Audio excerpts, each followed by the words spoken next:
खण्डन भव बन्धन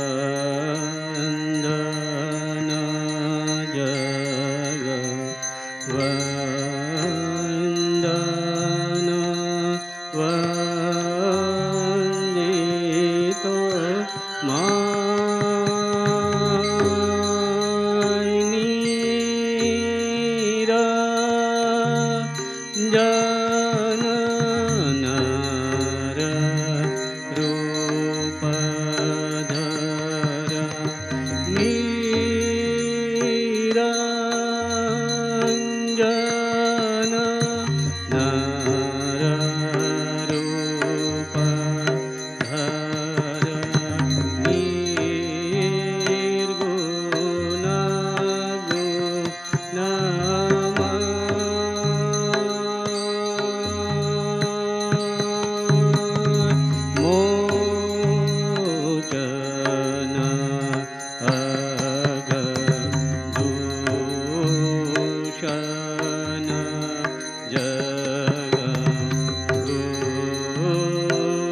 त्यागीश्वर हे नरवर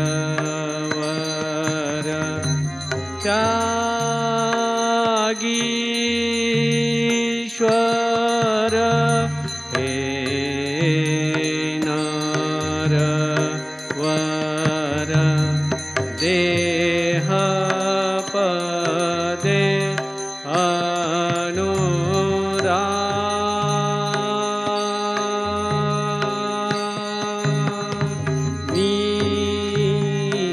निर्भय गत संशय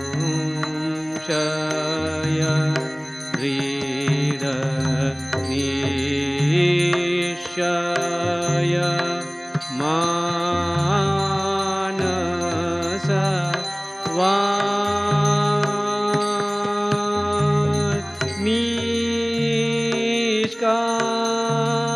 निष्कारण भक्त शरण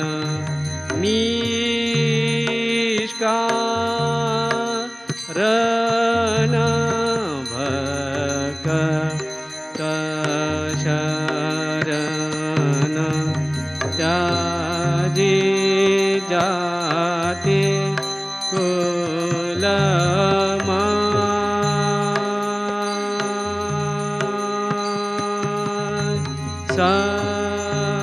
संपद तव श्रीपद भव गोष्पद वारि यथा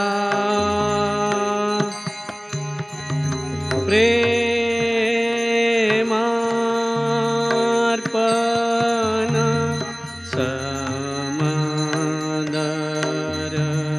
समदर्शन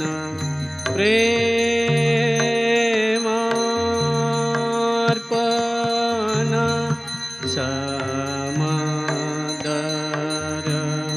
समदर्शन जगज्जन दुःख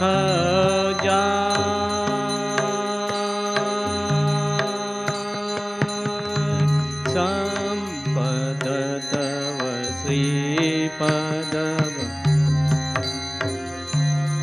वारि यथा प्रेमार्पण समदर्शन प्रेमार्पण समदर्शन जगजन दुःख जाय नमो नमो प्रभु वाक्य मनादित ओ नमो प्रभु वाक्य मनादित मनोवचन काधार प्रभु नैकाधार ज्योतिरज्योति उज्ज्वल रुधिकंदर ज्योतिरज्योति उज्ज्वल रुधिकंदर तुमितम भंजनः प्रभु तुमितम भंजनः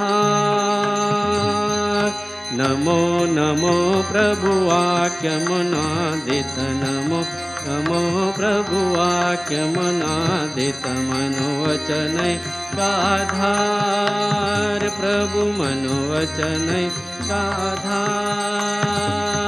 ज्योतिरज्योति उज्ज्वल रुधिकंदर ज्योतिरज्योति रुधिकंदर तुमितम भंजनहार प्रभु तुमितम भंजनहार दे दे दे रंग रंग भंग वा जय अंग संग मृदंग दे दे दे रंग रंग भंग वा जय अंग संग मृदंग गायचे छंद भगत वृंद आरती तुम्हार गायचे छंद भगत वृंद आरती तुम्हार जय जय आरती तुम्हार, हर हर आरती तुम्हार, शिव शिव आरती तुम्हार।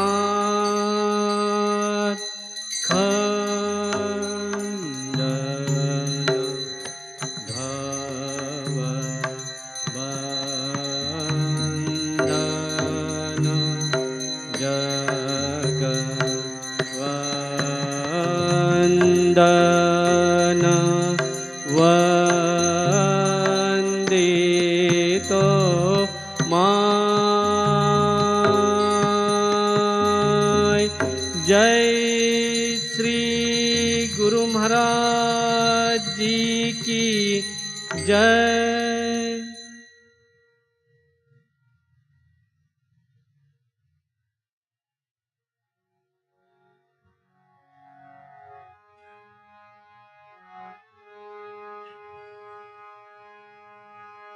ॐ ह्रीं ह्रीतं त्वमचलो गुणजिद्गुणेभ्यः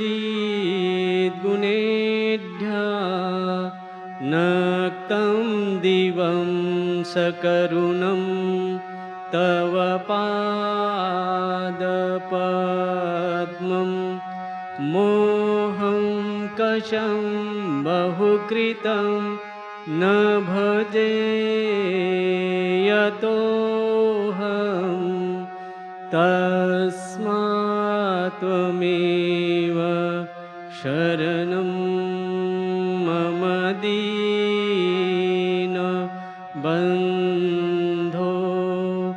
भक्तिर्भगश्च भजनं भवभेदकारी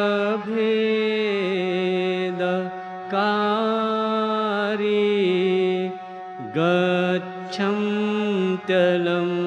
सुविपुलं गमनाय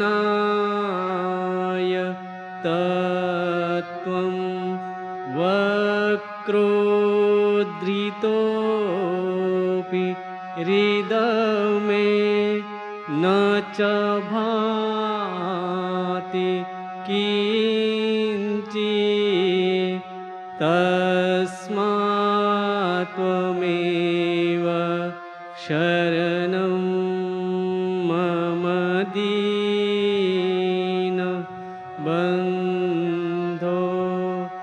तेजस्तरसा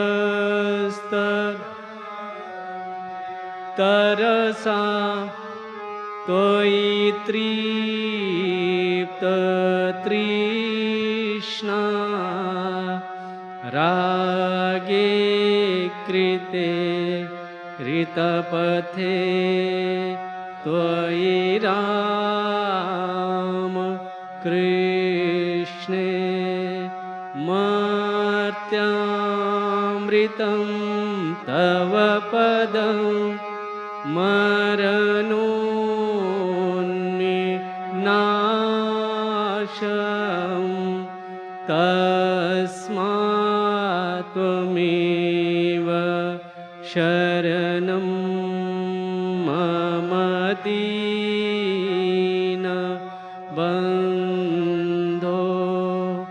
कृत्यं करोति कलुषं कुहकान्तकारी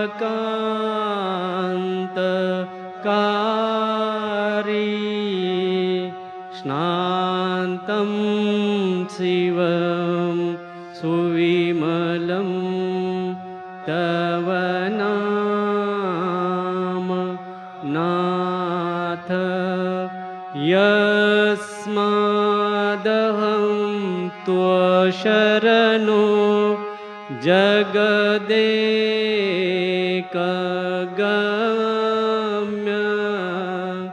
तस्मात् त्वमेव शरणं मम दीनबन्धो।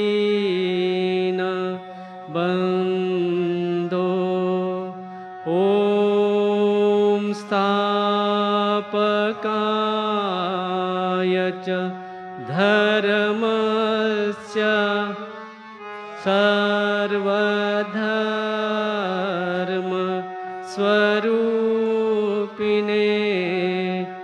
अवतार वरिष्ठाय रामकृष्णाय ते नमः। ॐ नमः श्री भगवते रामकृष्णाय नमो नमः। ॐ नमः श्री भगवते रामकृष्णाय नमो नमः। ॐ नमः श्री भगवते रामकृष्णाय नमो नमः।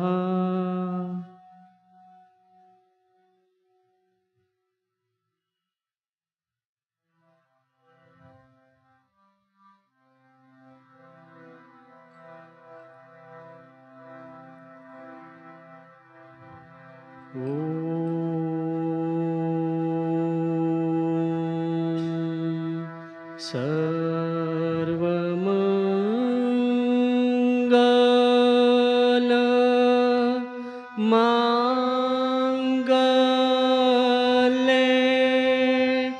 शिवे सर्वार्थ साधिके शरण्ये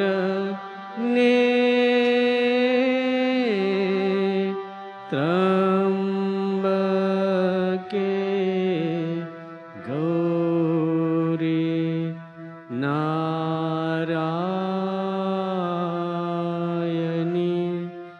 नमोस्तुते।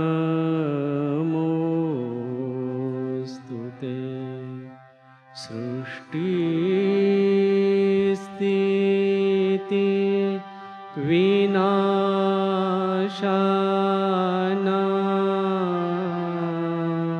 शक्ति भूते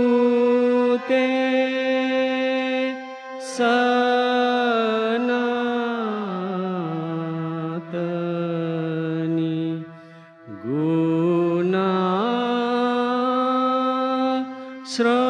गुणाश्रये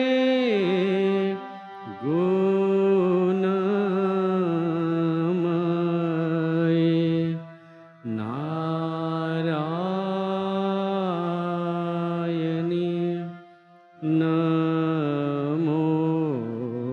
नमोस्तुते।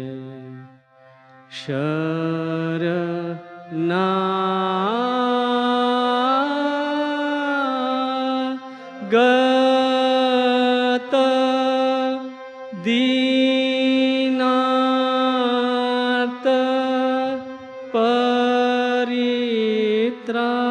परित्राण परायणे सर्व शाति हरे देवी नारायणी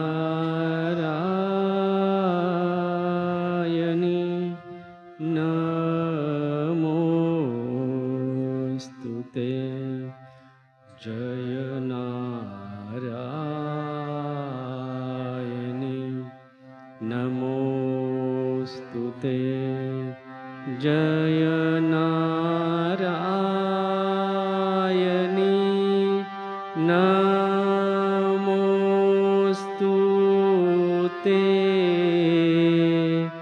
जय नारायणी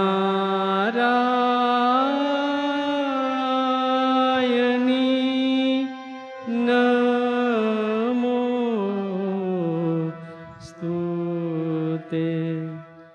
जय नारायणी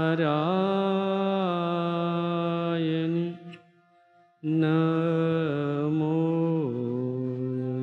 Namostute.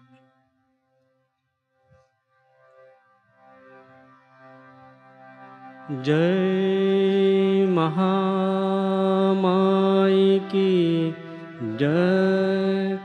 जय भगवान श्री रामकृष्ण देव की जय। जय स्वामी जी महाराज जी की जय।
Namah Shri Yatirajaya Vivekanandasure Satchit Sukhaswarupaya Swamine Tapaharine. So we are meeting after a very long time, more than a month. And we had promised last time that this particular passage in the Absolute and the Manifestation by Swami Vivekananda, where he talks of the parallels in passing between what we now know as Advaita Vedanta of Shankara and the Buddhist philosophy, particularly Madhyamaka Buddhism. He alludes to them in passing, and we had promised last time that we shall elaborate on this because it's something that needs to be underscored. And I'll just read out the passage where he mentions this, and then we'll elaborate. This Advaita was never allowed to come to the people. It's generally used to be regarded as something esoteric, something too abstract for ordinary people. And at first some monks got hold of it and took it to the forests. And so it came to be called the forest philosophy, Aranyaka. Yeah, so this great Upanishad, Brihadaranyaka, it comes from this, Aranyaka. So it's regarded as the forest philosophy, or something to be done in seclusion, in the absence of other human beings. And then he goes on to say, by the mercy of the Lord, the Buddha came and preached it to the masses, and the whole nation became Buddhists. Long after that, when atheists and agnostics had destroyed the nation again, it was found out that Advaita was the only way to save India from materialism. What's very important here is what Vivekananda says, the Buddha came and preached it to the masses. It meaning Advaita. Not any school of philosophy, but the main content, the main conclusion. In other words, the conclusion of what Buddha taught is being described by Vivekananda here as Advaita in the most literal sense possible. Then he goes on to say, thus has Advaita twice saved India from materialism. Twice, once with Buddha, once with Shankara. Before the Buddha came, materialism had spread to a fearful extent, and it was of a most hideous kind. Not like that of the present day, but of a far worse nature. And then he goes on and makes a very interesting comment. I am a materialist in a certain sense, because I believe that there is only one. That is what the materialist wants you to believe, only he calls it matter and I call it God. The materialists admit that out of this matter all hope and religion and everything have come. I say all these have come out of Brahman. But the materialism that prevailed before Buddha was that crude sort of materialism which taught, eat, drink and be merry, there is no God, soul or heaven. Religion is a concoction of wicked priests. It taught the morality that so long as you live, you must try to live happily. Eat though you have to borrow money for the food and never mind about repaying it.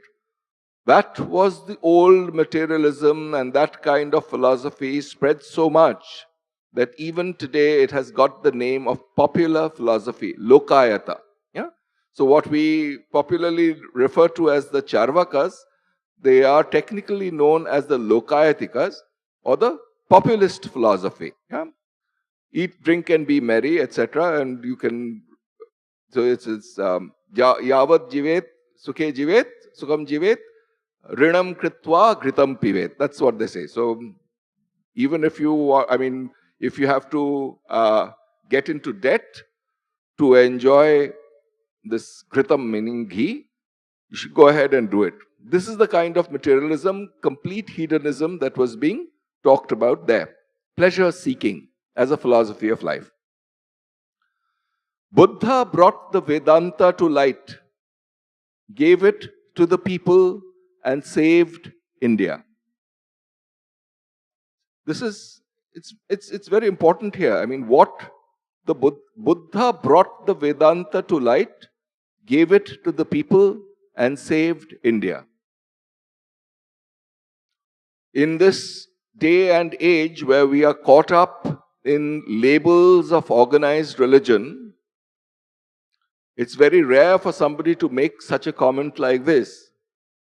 Typically, the popular notion by people who are mostly ignorant of both Vedanta and Buddhism in its actual content would really label, okay, this is Hinduism, that is Buddhism, they are two different religions, etc., and never the twain shall meet, or if they do, there is to be some kind of divide, this is my religion, that is your religion, etc. This is silliness, and here we are not interested in this kind of tribalism. So the content, not the superficial packaging, is being stressed by Vivekananda here. And so he says, Buddha brought the Vedanta to light and gave it to the people and saved India. The real content of Vedanta, the real content of Advaita Vedanta, and the real content of Buddhism as the Buddha taught it are not different, are essentially the same, is what is being hinted at here. 1,000 years after his death, after Buddha's death, a similar state of things again prevailed. The mobs, the masses, and the various races had been converted to Buddhism. Naturally, the teachings of the Buddha became in time degenerated because most of the people were very ignorant. Buddhism taught no God, no ruler of the universe. So gradually the masses brought their gods and devils and hobgoblins out again, and a tremendous hodgepodge was made of Buddhism in India. Again, materialism came to the fore, taking the form of license with the higher classes and superstition with the lower. It's very interesting. See, first, there is this exclusivism that it is something to be practiced only in the forests, away from society. So society does not benefit from the impact of such an elevated philosophy as Advaita or Madhyamaka Buddhism. That's one aspect of it. And then the Buddha comes, man of great heart, and essentially distributes it free to all the people. And then the opposite phenomenon occurs. Certainly, it is grasped by a large number of people, and there is a definite improvement in society because these elevated ideas percolate and permeate into society. But what happens with time is that, again, people who have merely converted without having caught hold of the essence of these teachings, what do? They bring out their own personal prejudices without trying to understand the deeper aspects of this philosophy, this idea, this way of life, and bring out their little gods and devils and little hobgoblins, corrupt the religion again, corrupt the ideas again, corrupt the philosophy again. So it is two extremes leading to the same kind of thing. One, an exclusivism where something is taken off to the forests and people are not allowed to benefit. The other, it's distributed freely amongst the masses. But when the people who receive it very often are not quite equipped, and then they keep corrupting it by introducing their own ideas and convert religion or these deeper religious ideas into means of fulfilling their personal desires. Again, materialism came to the fore, taking the form of license with the higher classes. So those of the people belonging to the higher classes use these kinds of notions for license in order to permit their own narrow desires to be fulfilled. This is what license means.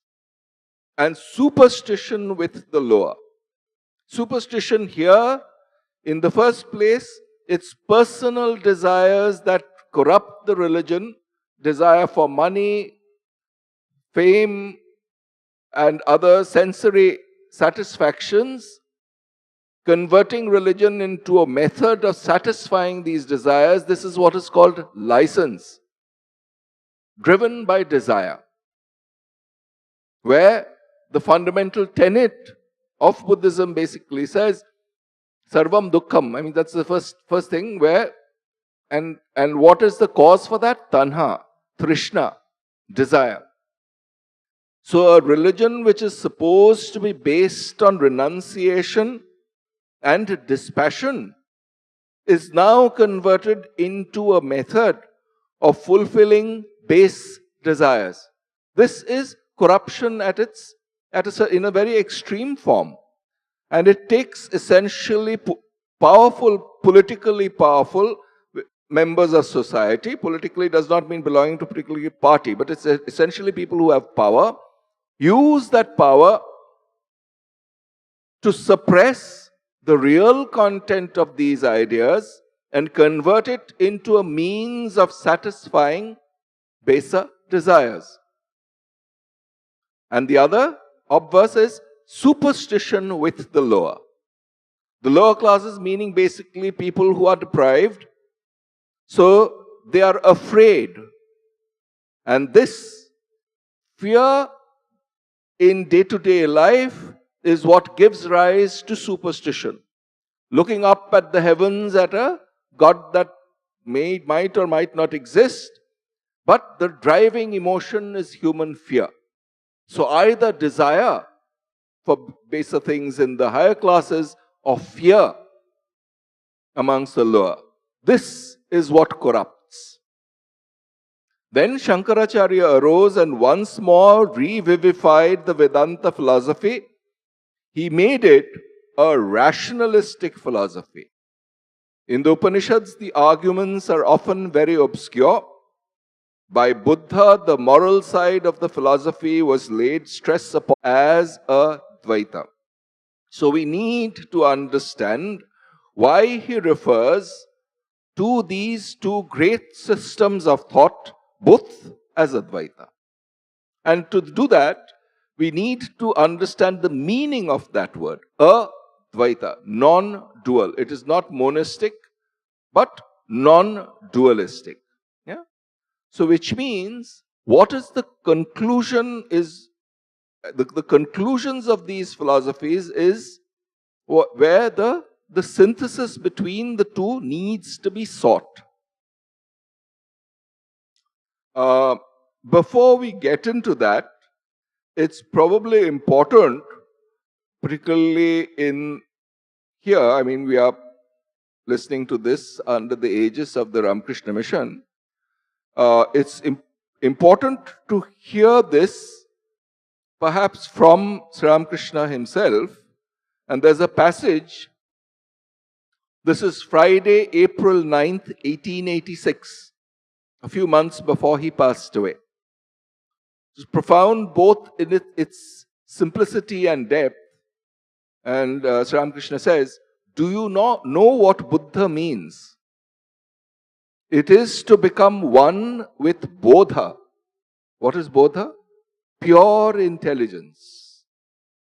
By meditating on that which is of the nature of pure intelligence, consciousness. It is to become pure intelligence itself. When one realizes Swarupa, the true nature of one's self, one attains a state that is something between asti, is, and nasti, is not. Here in this, just a few lines, the synthesis between Advaita Vedanta and Buddhism has been effected by referring to the actual conclusion as a human experience, not in terms of a school of philosophy. In another place, when describing Advaita, he says, Shuddha Man, Shuddha Buddhi, Shuddha Atma act. So this quest for the Atman is the same as the nature of the mind when it is free from limiting adjuncts, free from upadhis, pure. That's what real purity is about. Not being able to see another or the other.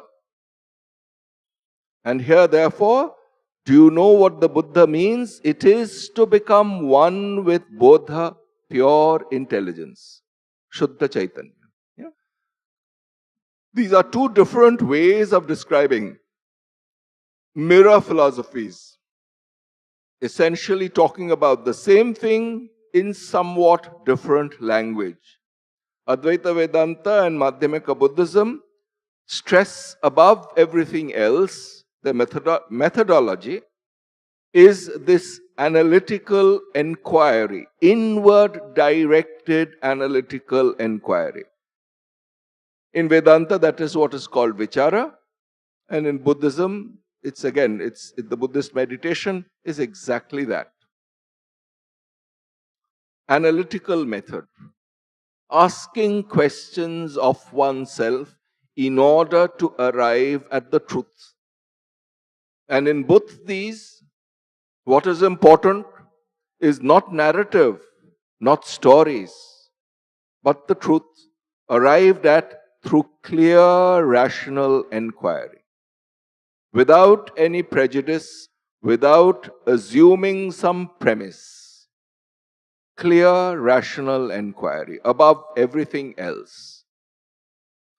And these methodologies, so the similarity not just in the conclusion, because the conclusion is always voiced in terms of some words, and people who do not bother to do the actual experimentation pick up these words, these husks, so to speak, conjure up philosophies out of them, and then create a lot of intellectual strife, and the less educated go to fight on the basis of them, because to them, this word Hinduism, this word Buddhism, this word Islam is all that they understand, and so fight each other. Yeah? But that's not what we are dwelling here about. And so it needed somebody like Buddha in the ancient times, Shankara afterwards, and in recent times, Ramakrishna, Vivekananda, to get to the essence of things without dependence on these superficial labels. And here, therefore, we are stressing the similarity not just in the conclusion of Advaita Vedanta and Madhyamika Buddhism, but also the methodology. And that methodology involves this inward directed analysis to get to the foundations of one's own mind. And there are hints that come through in terms of the method. The Brihadaranyaka says, Sa Esha Neti Neti Atma. All of the Upanishads basically try to arrive at a conclusion which is summarized by the Mahavakya Aham Brahmasmi or Tattvamasi, etc., etc. I am that. I, does it mean this chest thumping I, where I thump my chest and basically refer to the body and say that is this I? No, that's not. That's just rubbish. It's the opposite of that. It's when the body and mind have been excluded through this analysis and consciousness without any limiting adjuncts is arrived at. That is a universal principle, not different in anything. There is no other there. There is no is not. Existence and non-existence are mental constructs, ideas. Consciousness itself, or what we take to be consciousness, and proceed with the enquiry to the end, is the substratum for these ideas of is and is not. That's what Sri Ramakrishna is referring to here. Osti nastir majhe. Between is and is not. In another place, there's osti nastir pare. Beyond is and is not. In other words, not caught within this dichotomy of logic, which are mental constructs. And therefore, in order to get it, it's not possible within the framework of any kind of philosophical school. It is not a matter for philosophical cogitation, but one that is to be done. This inner process of inquiry is something that needs to be done.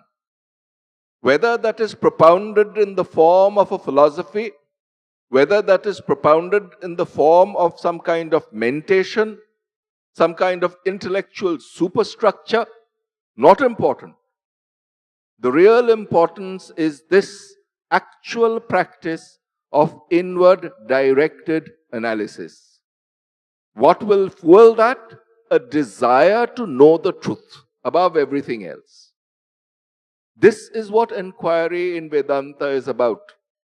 Not the philosophy that comes out, not some bunch of philosophical doctrines or theological dogmas. Secondary, tertiary. Those things are secondary, tertiary, and it does not really matter if these are dwelt upon. Many of you might know of this great saint who dwelt here nearby, Nisargadatta Maharaj. From humble beginnings, basically pursued this inquiry to the fullest, came to the same conclusion of Advaita. So when we say Sa Esha Neti Neti Atma, it's often translated, unfortunately I would say, as not this, not this. It's a literal translation, but it does not capture the essence of the actual practice.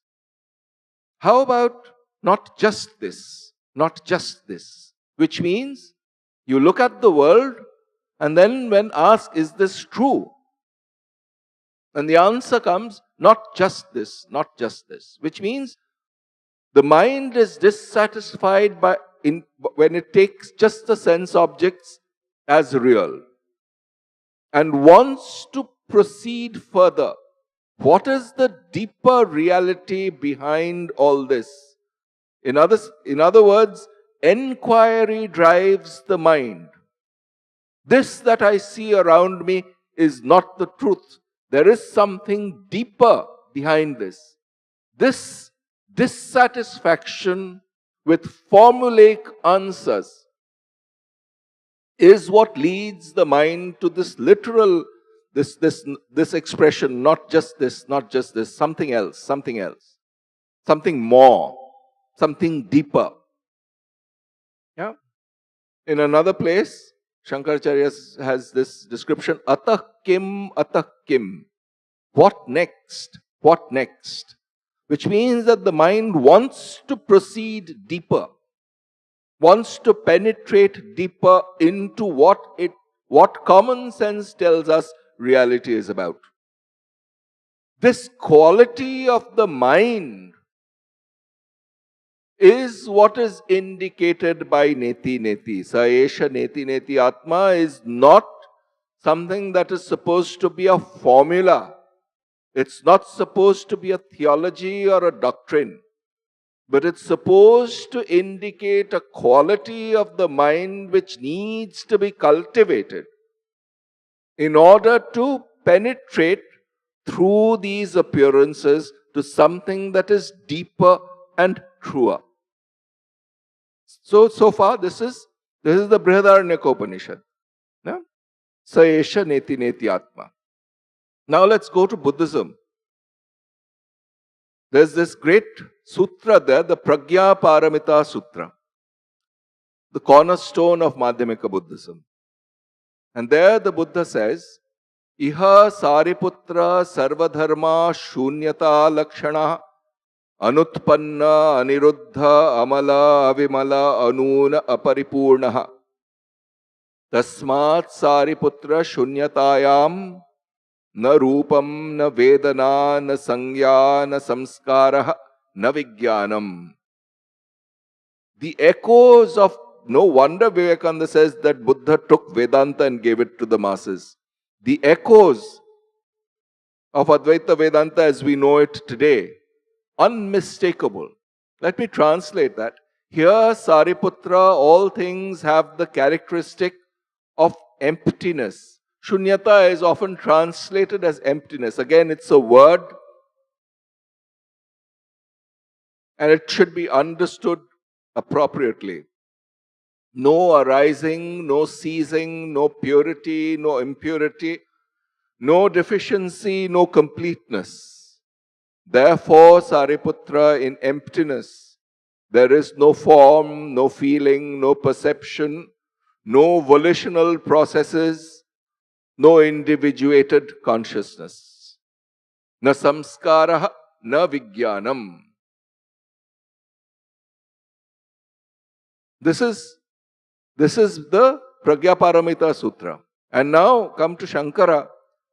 Manobuddhya hankara chittani nahang nacha shrotra juhe nacha grana netre nacha vyoma bhumir na tejo na vayu chidananda rupa shivoham shivoham. The echoes are unmistakable. The similarity. And what is the method? It's through this, not this, not this. Which means what? It is unraveling slowly the outer husk. And it says, no, not just this. There's something deeper. Something deeper. Not just this mind, not just this body. Chidananda. So basically, Chit Ananda. That is the direction, that is, this inspiration is coming from this Chit Ananda. That's the way Shankara words it. And here, in the Madhyamika Buddhism, it basically says, na vedana na sangya tasmat sariputra shunyatayam na rupam na vedana na sangya na samskara na vijnanam. It's unraveling, slowly removing these mental structures, superstructures that we have imposed on top of reality, and trying to catch hold of it in its purest form without our habituated forms of prejudice, without our methods of catching hold of things in terms of our mental constructs that have existed with us for a long. This desire to unravel, to get at the bottom of things, to get at the truth above everything else. This fueling of the inquiry through the spirit basically through this craving for truth above everything else. This is the methodology that is common to both Advaita Vedanta and Buddhism, Madhyamika Buddhism, in their purest forms. Now that's one aspect of things. The enquiry, the analysis. What about dealing with the world? How does one view the world in that case? And again, you have a mirror viewpoints, both in Advaita and in Madhyamika Buddhism. Advaita basically comes across with this particular passage from the Chandogya Upanishad, Sarvam Khalu Idam Brahma Tad Jalaniti Shanta Upasita.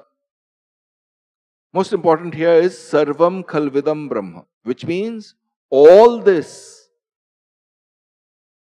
that we see in front of us, what we call the world, is nothing but consciousness itself.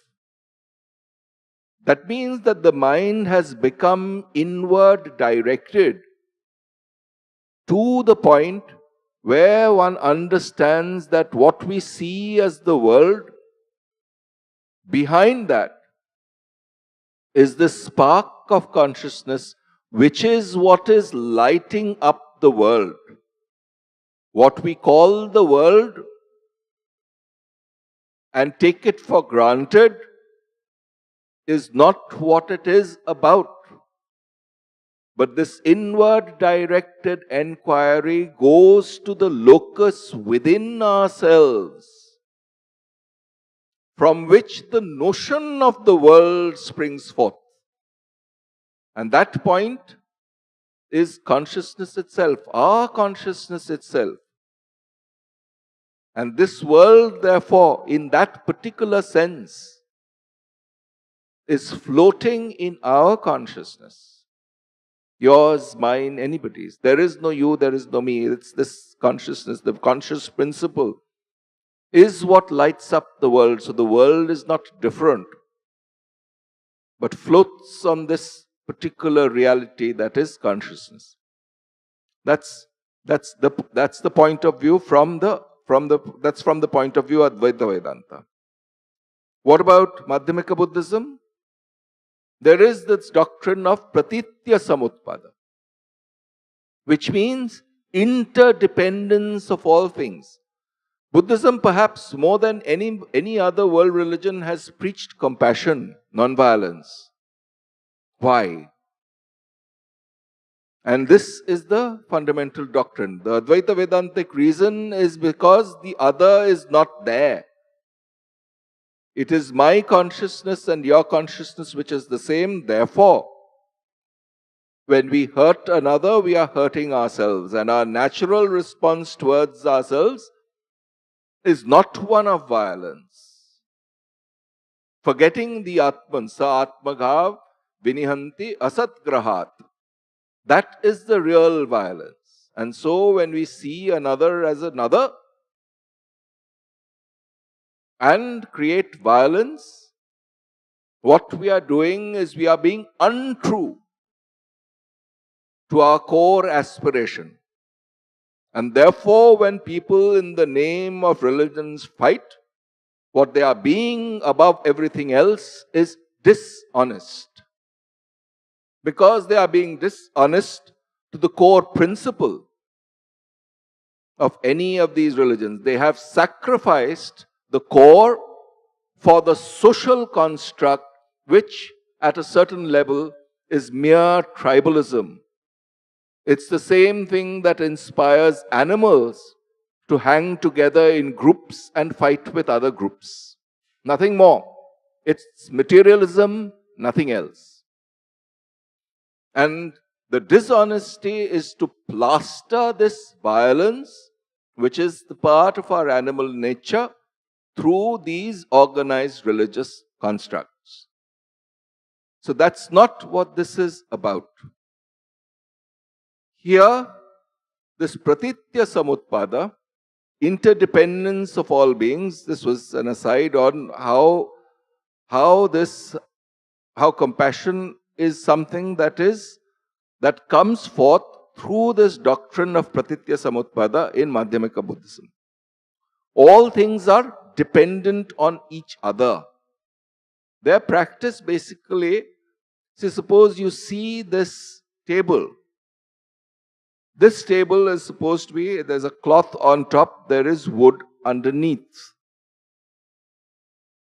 But what has this cloth come from? This cloth has come from cotton which is grown in the fields. So in this, and that cotton wouldn't have grown had it not been for rain, had it not been for sun. So in this little cloth on top of this table, all of this vast cosmic reality, sunlight, water, soil, cotton, all of it is involved. It is this larger view that is encouraged. To see the dependence, then there is the person who has labored in that field to bring forth that crop. Which means my existence here today is using various things, in particular this cloth in front of me. Which means my existence here today is dependent on that person who tilled that cloth, tilled that cotton. When we eat food, again the same thing. There is sunlight and water and the farmer who has brought forth that. One's own existence, one's individuated existence is dependent on the existence of this vast cosmos, including all its beings. This practice, what is it apart from this Upanishadic, great Upanishadic statement, Sarvam Khalu Idam Brahma? That means there is no difference that is being recognized either inwardly through enquiry or externally by looking at the world. And because of this non-difference, what is to be brought forth as a practice or as a conclusion, what would become a natural way of behaving with the world? Empathy. That, what we call today empathy, which means a capacity to identify with the concerns of those that we call the other. According to Vedanta, there is no other in the conclusion. And according to Buddhism, there is this interdependence of all material reality. And hence compassion. Now, if we come to being at least a scientist by training, I think I've mentioned here that these ways of thinking are in some sense hardwired into us. It is not that these higher elevated thoughts come in a vacuum, but they come to people when they start stressing the latest in the evolutionary scale, the latest aspects of ourselves. The human brain, and the forebrain in particular, in human beings is far more developed than in our nearest relative, namely the chimpanzee. And this particular part of their violence, no. Which means that this higher manifestation of intelligence, altruism is essentially the feeling that identifies with other beings. And analysis is that which cuts through dross. They're complementary to each other. And seeing these as intrinsic parts of our being today, as human beings, not in any mystical sense, not in any theological sense, but in reasonably common sense terms, or as fairly simple-minded conclusions of where biology as a science stands today, we understand that these two aspects, analysis on the one hand, altruism on the other, are really what define the nobler aspects of us as a species. And all that this Advaita Vedanta and Madhyamika Buddhism are doing is encouraging us to stress that aspect of our being. Stress that aspect of our being. When people say, but what will you do if such and such comes and tries to kill you? What they are really trying to do is evoke in us anger, hatred, fear. Which means this fight between the higher being, which owes allegiance to these higher sentiments, to these higher essential parts of our psyche, namely analysis and altruism. Fight that through what? Through the evolutionary leftover fear, anger, hatred. This was necessary at some point of time as animals. We needed that to survive as a species. But when people try to use that argument, what they are doing psychologically is really evoking in us this lower aspect of our being. The answer, therefore, is, as human beings, are we to stress the path that we have left behind, or the path towards which we are going? What is to be emphasized in my life today? Fear or unity? It is this fear that makes people little, small. That's why Vivekananda used to say that the Upanishads come forth preaching this one thing, fearlessness. And fear can only exist where there is another. We have run out of time, but I cannot help it, because now we are coming to this oneness, and so there is again this from this Brihadaranyaka, yatra hi dvaitam iva bhavati. When there is duality, tad itara itaram jighrati, itaram itaram pashyati, itara itaram shrunoti, tad itara itaram abhivadati, tad itara itaram manute, tad itara itaram vijanati. When there is this knowledge of the other, then only can we smell another, touch another, see another, think of another, know of another. What's the converse of this? Yatra va asya sarvam atma eva abhut. When all has been seen as essentially non-different from oneself, yatra va asya sarvam atma eva abhut.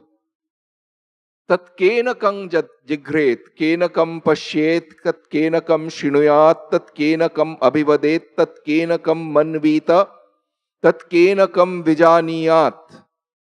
Yena ida sarvam vijanati tam kena vijaniyat. And then this great sentence, vignataram mare kena vijaniyat. When all has become one with one's own self, then through and how will one smell another, taste another, see another, think of another, know another? Yena idam sarvam vijanati tam kena vijaniyat. In and through that consciousness, all is known.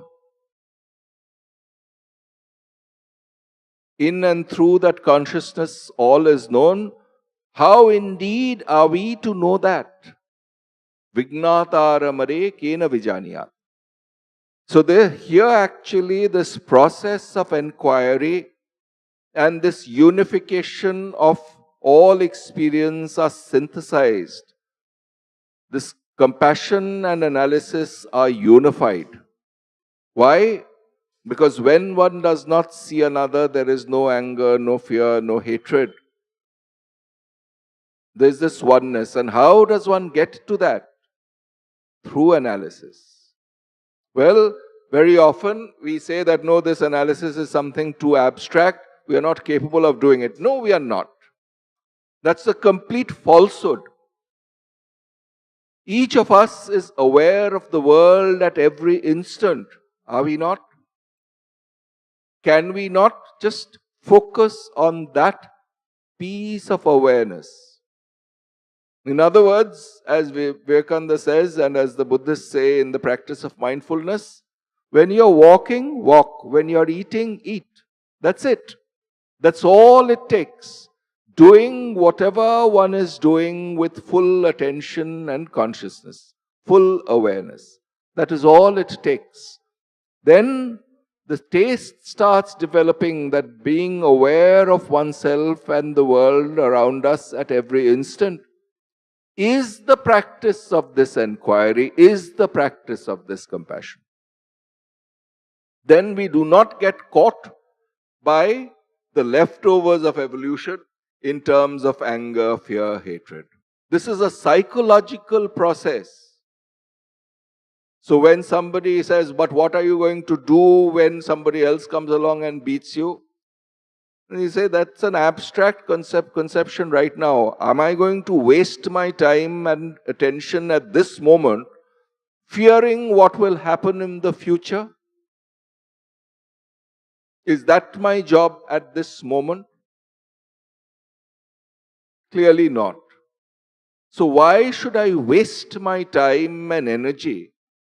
So it's basically starting thinking of the following. What will happen if tomorrow a comet comes and hits the earth and destroys? What will happen if I sit here and the earth and this building collapses around me? Why should I waste my time thinking of all this rubbish? That's the real answer. When somebody tries to evoke this fear, anger, hatred, by bringing up all these imaginary situations, the answer is that my job at this moment? Am I not wasting my mental energy in practice by thinking of all these spurious things which have no relevance to my existence today?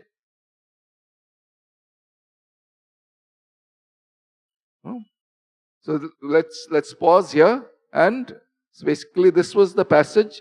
Yatra va asya sarvamatmaiva bhut tat kenakam pashyet kenakam vijanyat vignataramare kena vijanyat. Om Shanti Shanti Shanti Hari Om Tat Sat Shri Ramakrishna Arpanamastu.